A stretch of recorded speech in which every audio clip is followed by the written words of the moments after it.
안녕하세요, 서 원장입니다. 오늘은 단계별로 나누어 가지고요, 잇몸 관리 및 치료 방법에 대해서 알아보겠습니다. 네, 첫 번째로요, 건강한 잇몸이나 약간의 치은염이 있을 때는 스케일링을 해줄 수도 있고 양치질을 해줄 수도 있습니다. 양치질 같은 경우에는 가장 좋은 치료 방법이자 잇몸에 대한 예방 방법이라고 생각하면 돼요. 근데 양치질을 많은 분들이 쉽게 보는데요, 생각보다 쉽진 않습니다. 일단은 칫솔을 본인한테 맞는 걸 고르는 게 가장 중요해요. 예를 들어서 칫솔의 헤드가 본인 구강 내에서 자유롭게 이제 잘 닦을 수 있도록 왔다 갔다 하는 게 편하고 적당한 크기인지, 그리고 칫솔의 모가 어느 정도 치태나 음식물이 잘 제거가 되고 잇몸에 자극을 주지 않는 정도의 굵기인지, 그리고 거기에 대해서 본인이 적당한 양치 방법을 사용하고 있는지. 보통 회전법을 사용하고 있죠, 저희는. 근데 인터넷에 검색해 보면은 여러 가지 방법들이 있어요. 뭐 폰즈법, 바스법, 차터스법 등등, 와타나베법. 이 방법들 중에서 어느 것이든 본인한테 편한 것을 선택해서 닦아주시면 되고, 그리고 어찌 됐건 기계적으로 안 닦이는 부분이 없이 전반적으로 구강 내가 잘 닦아주는 게 가장 중요합니다. 네, 그리고 양치질 다음으로 해줄 수 있는 게 스케일링을 정기적으로 해주는 게 좋습니다. 스케일링을 한 6개월에서 12개월 정도에 한 번씩 치과에 들러가지고 해주시면 되고요.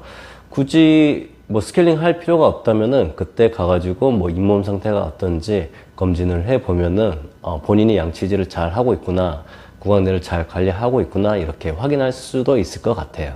네, 두 번째로 치주염 상태일 때 관리 및 치료 방법에 대해서 알아보면은, 일단 치주염이랑 치아 주변을 둘러싸고 있는 뼈 있죠, 뼈랑 잇몸, 그쪽 치아랑 사이에 틈이 있어요. 그 틈으로 균들이 들어가 가지고 뼈를 조금씩 이제 녹여 내려가고, 그러면은 분홍색 잇몸이 뼈 높이에 맞춰서 점점 따라 내려가는, 즉 흔히 풍치라고도 하는 질병이에요.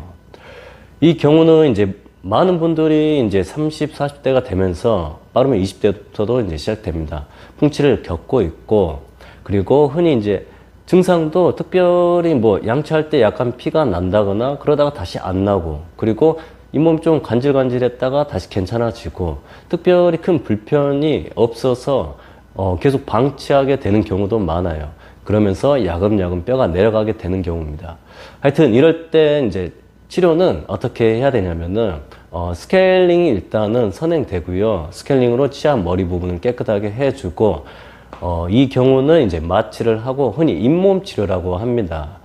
좀 어려운 말로 하면은 치근 활택술 혹은 치주 소파술이라고도 해요. 하여튼 잇몸 치료를 통해서 치아 머리뿐만 아니라 치아 머리보다 약간 더 잇몸 속 깊게 기구를 넣어 가지고 그쪽에 치태나 치석을 제거를 해 주시는 게 좋아요. 이렇게 한 번 하고 끝나는 치료는 아니고요. 관리가 지속적으로 계속 반복적으로 안 된다면은 이 치료도 마찬가지로 심한 경우는 3개월, 그리고 이제 정기적으로 한 6개월에서 한 12개월에 한 번 정도 확인하면서 필요하다면 해 주는 게 좋습니다.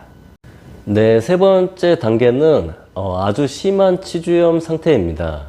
이 상태는 전에 설명했던 치주염에서 이제 치주염이 점점 더 진행되어 가지고 뭐 양치할 때 피가 나는 것뿐만 아니라 뭐 치아 뿌리가 노출되어 가지고 잇몸이 내려가다 보니 좀 시린 증상도 있고, 그리고 당연히 뼈가 이제 점점 흡수되다 보니 이제 감싸주는 이제 뼈 양이 적어져서 흔들림도 어느 정도 있고요. 그리고 피도 나고 전반적으로 안 좋은 상태를 말해요, 잇몸이.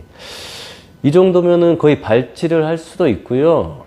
발치를 하기 전에 본인이 좀 할 수 있는 거는 치은 박리 소파술이라고 있습니다.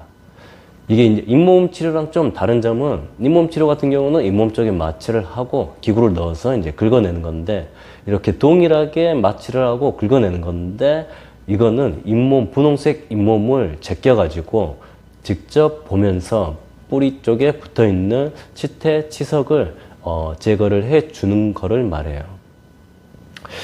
이렇게 해서 좀 괜찮아지면은 치아를 조금 더 쓸 수도 있는데, 많은 경우가 이렇게 해도 어느 정도 오래 가지는 못하고요. 거의 이제 발치를 하기 직전에 마지막으로 잇몸 쪽을 좀 깨끗하게 해 본다. 조금이라도 더 자연치아를 쓰려고 할 때 하는 치료라고 생각하시면 될 것 같습니다. 네, 오늘은 단계별로 잇몸을 관리 및 예방, 치료하는 방법에 대해서 알아봤습니다. 이상으로 마치겠습니다. 감사합니다.